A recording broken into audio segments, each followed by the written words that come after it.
Ele aproxima as grandes empresas gigantes do setor no Espírito Santo, como ArcelorMittal, Vale, Samarco, Suzano, de outras empresas que fornecem produtos e serviços, criando empregos para a população capixaba. Estamos falando de Durval Vieira de Freitas, CEO e consultor da DVF Consultoria. Olá, Durval, bem-vindo. Pô, Rafael, é uma alegria imensa estar aqui com você. Poxa, uma oportunidade ímpar de poder estar falando para o nosso público capixaba, que tanto nos ajuda, é parceiro em todas as atividades que você citou. Durval, primeiramente, gostaria que você me falasse um pouquinho sobre oportunidade de trabalhar e de fazer negócio com as grandes empresas. Não precisa ser uma grande empresa, não precisa necessariamente trabalhar na área de metalurgia, algo muito técnico. Existem oportunidades, por exemplo, para quem produz uniforme, para quem produz refeição, de ter um contrato com uma empresa major dessa? As oportunidades são imensas, sabe, Rafael? Eu sou muito grato aqui ao Espírito Santo. Nós temos aqui uma economia muito diferente de outros estados. Nós temos aqui 60% do nosso PIB relacionado à Vale, a Samarco, a Petrobras e a Suzano e a ArcelorMittal, Tubarão. E essas empresas compram de tudo. Nós, no primeiro momento, a gente fortalece a indústria de base, que é a metal mecânica, que faz fabricação de bens, fornece manutenção, montagem, de construção civil, engenharia e projetos. E essas empresas vão comprar uniforme, vão comprar refeição, vão posto de gasolina, vão fazer manutenção, vão contratar transporte e também vão comprar materiais, bens de toda a natureza. Então, essas empresas de serviço podem fornecer para a grande, como para essas fornecedoras, e isso, quanto maior for essa cadeia, maior será a rede de fornecedores e mais forte será a nossa economia. Hoje nós temos, então, um ambiente de negócio no Espírito Santo, e estou vendo aqui, né, o livro escrito aí pelo Durval, né, que é o programa. Pode mostrar, Durval, ali para a câmera? Esse é o Programa de Desenvolvimento de Fornecedores. Eu aqui cheguei no estado em 1988 e em 90 a empresa que eu trabalhava, o presidente Collor acabou com ela. E eu então trabalhei para que essa empresa fosse privatizada, mas eu fiz questão de ser o primeiro a sair. Que eu via que aqui tinha uma grande oportunidade que não era aproveitada. Aqui nós fornecemos no máximo um total de 8% que essas empresas compravam. 92% tinha que vir de fora. E a nossa mão de obra era taxada de moca. Nossa. Aí eu falei, o que é moca? Cuidado com a moca. É a mão de obra capixaba, que ela não valia nada. Isso era horrível, horrível, me fazia mal. E eu tenho uma formação que eu nasci na roça, eu sou do interior do estado do Rio, meus pais não sabiam ler nem escrever.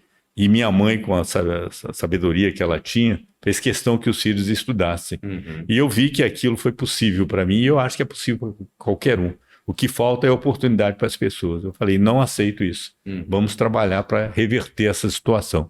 Porque seja homem, seja mulher, seja preto, seja branco, seja índio, todos têm uma competência. Não é a mesma, nós não somos iguais, nós somos diferentes. Mas a gente tem tantas oportunidades, a rede de oportunidades é imensa nessa cadeia de abastecimento das grandes empresas.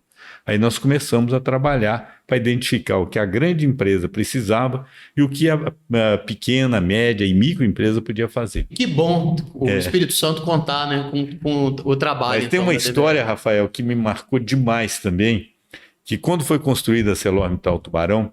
CST na época, né? Na época, CST... ela foi inaugurada em 1983 e privatizada em 93, né?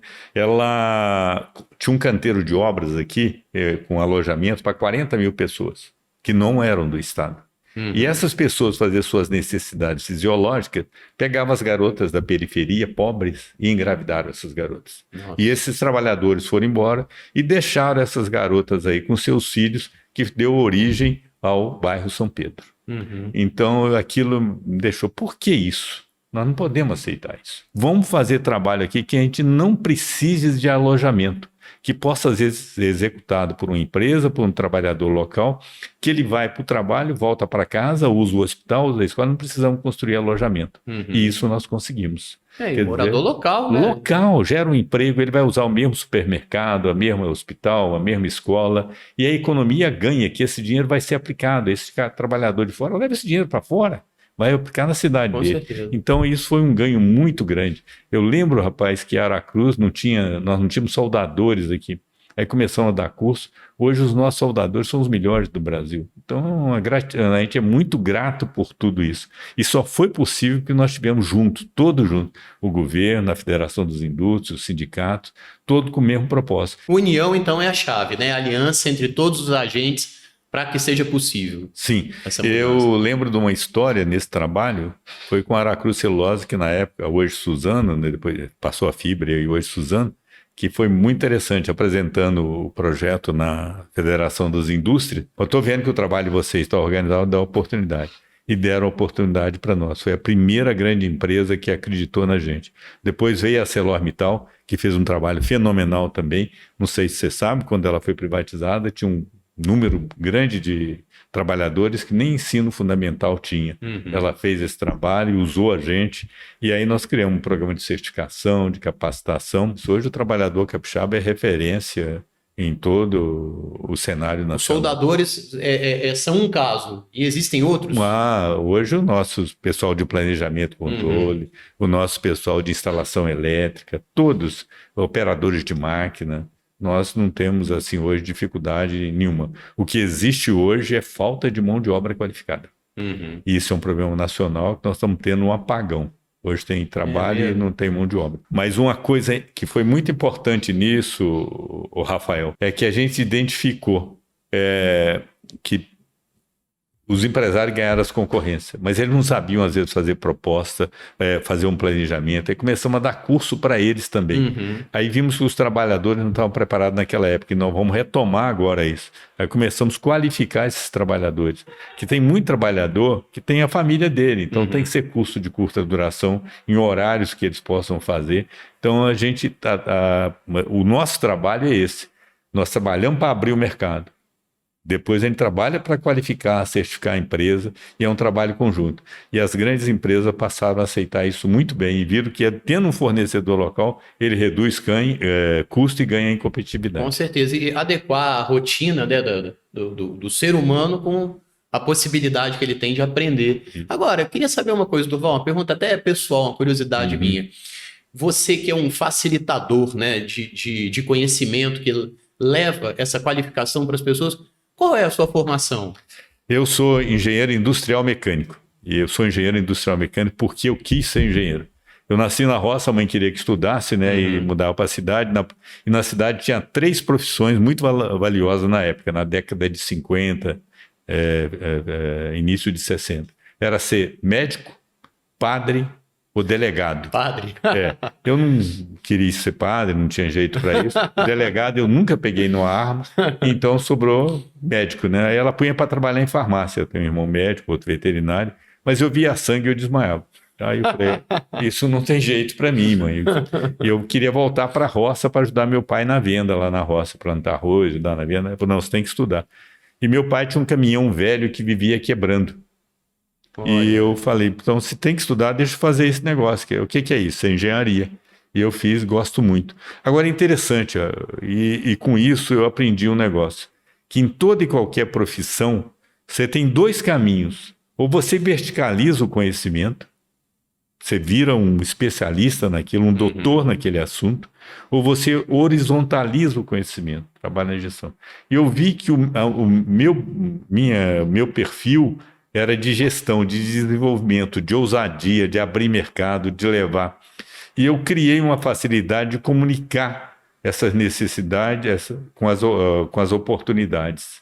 Então, casando a oportunidade com as demandas, oferta, e faço isso. Só trabalha comigo gente nova. E eu fico 3, 4 anos, depois eu jogo ele para o mercado. E eu sou testemunha disso, que eu conheço. Eu jogo vários mercados. Tem ex-colaborador meu em diversas partes do mundo, nas grandes empresas. Faço questão. Comigo ele aprende, me ajuda e vai ganhar dinheiro depois.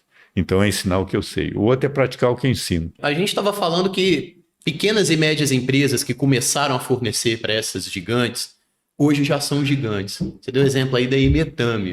Né? Então tem um caminho para você se tornar um mega empresário, basta saber seguir esses conselhos aí, esse rumo, né, que você está falando. Tem que ter foco. O caso da Imetame, Eu posso citar aqui vários e vários casos. A Imetame, quando eu fiz o primeiro diagnóstico, ela tinha 80 funcionários e faturava $430 mil por ano. Ou seja, 2 milhões por ano, mais ou menos. Hoje ela tem 5 mil funcionários e fatura aí mais de bilhões ou bilhões por ano. Tem uma curiosidade aqui que a gente estava pensando sobre as feiras de negócios, né? Como elas impulsionam o diálogo, a proximidade. E aí você estava falando da Mac Show, que está se destacando, né, no mercado nacional, uma das 5 maiores. Ela está entre as top 5. Entre as top 5 do Brasil. Do Brasil. Né? Do Você Brasil. me falou de uma curiosidade que você aceitou o desafio de fazer a Mac Show, mas com uma condição. A Mac Show é uma coisa interessante. Nesse trabalho que eu fiz, tem 2 fatos muito interessantes desse trabalho meu. Um é a Mac Show, depois eu posso contar o outro. E eu estava lá no meu escritório pequeno, chegou a Cecília Milanês, a Milanês e Milanese, falando que queria fazer uma feira chamada Mac Show sobre mecânica e que ela tinha identificado na minha pessoa a maior competência técnica em evidência assim, no metal mecânico aqui no estado. Mas o que foi mais interessante, que eu ia em feira e deixava uma coisa muito incomodada, que eu sou muito favorável, Rafael, ao conhecimento. Eu acho que o conhecimento ninguém tira seu. O que você aprende, ninguém tira. O dinheiro até desaparece, mas o conhecimento ninguém tira. Então eu sou muito favorável a levar...